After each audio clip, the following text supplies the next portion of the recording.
নমস্কার বন্ধুরা, মিমি রান্নাঘর তোমাদের সবাইকে স্বাগত জানালো। আজকে চলে এসেছি পুকুরে বড় মৃগেল মাছ নিয়ে, একদম জ্যান্ত বন্ধুরা।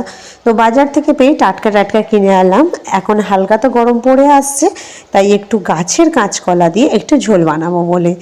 একদম পাতলা ঝোল, শরীর ভীষণ উপকার আর শরীরকে ঠান্ডাও রাখে।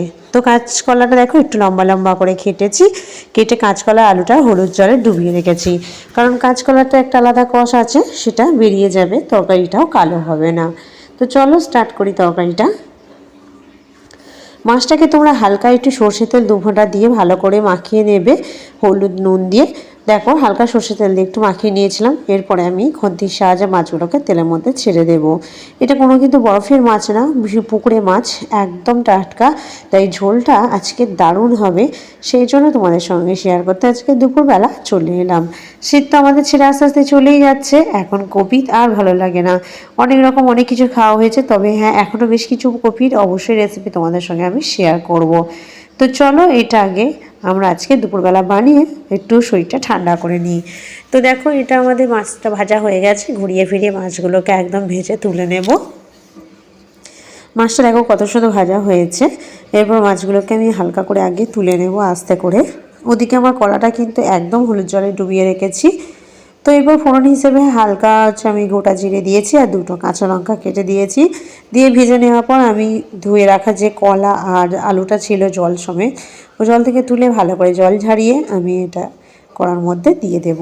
কলাগুলো আমি একটু লম্বা রেখেছি যাতে এটাকে কামড়ে খেতে খুবই ভালো লাগে। তোমরা একটু বাড়িতে ট্রাই করে দেখবে, ছোট থেকে বড় সবাইয়েরই ভীষণ ভালো লাগবে এইভাবে তরকারি বানালে। এটা আমার এই তরকারিটা আজকে পুরো আমার মা কিংবা আমার ঠাকুমাকে বানাতে দেখেছিলাম ঠিক এইভাবেই।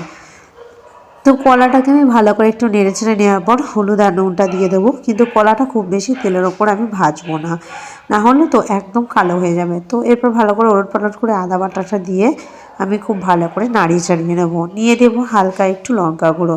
লঙ্কা যেহেতু কাঁচা লঙ্কা 2টো দিয়েছি, তাই অল্প একটু লঙ্কা গুঁড়ো দিয়ে দিলাম। যদি তোমরা লঙ্কা গুঁড়ো না দিতে চাও তাহলে স্কিপ করে আর একটা কাঁচা লঙ্কা অ্যাড করতে পারো। তো আমি এটা দেখো এটা আমি কষার জন্য অল্প একটু জল দিয়ে দিয়েছি, দিয়ে এটাকে পুরো ঢাকনা দেব। অনেকের তরকারি কাঁচকলা তরকারি কালো হয়ে যায়, আমি দেখেছি কিংবা আশপাশও বানিয়েছে, কিন্তু সবাই বলে তোমার তরকারি তো কালো হয় না। আমি বলি একদমই নয়, কাঁচকলা রান্না করবো তরকারি কালো হবে কেন?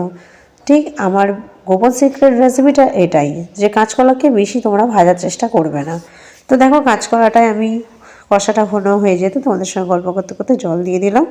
এরপর ভেজে রাখা মাছগুলো আমি দিয়ে জিরে মরিচ গুঁড়ো করে যেটা রেখেছিলাম, মানে এর মধ্যে দেওয়া আছে জিরে ধনে মৌরি সব বাড়িতে ভেজে, এটাকে আমি দিয়ে রেখেছিলাম। দিয়ে ভালো করে ফুটিয়ে একদম ফাইনালি তরকারি আমি নামিয়ে নিয়েছি।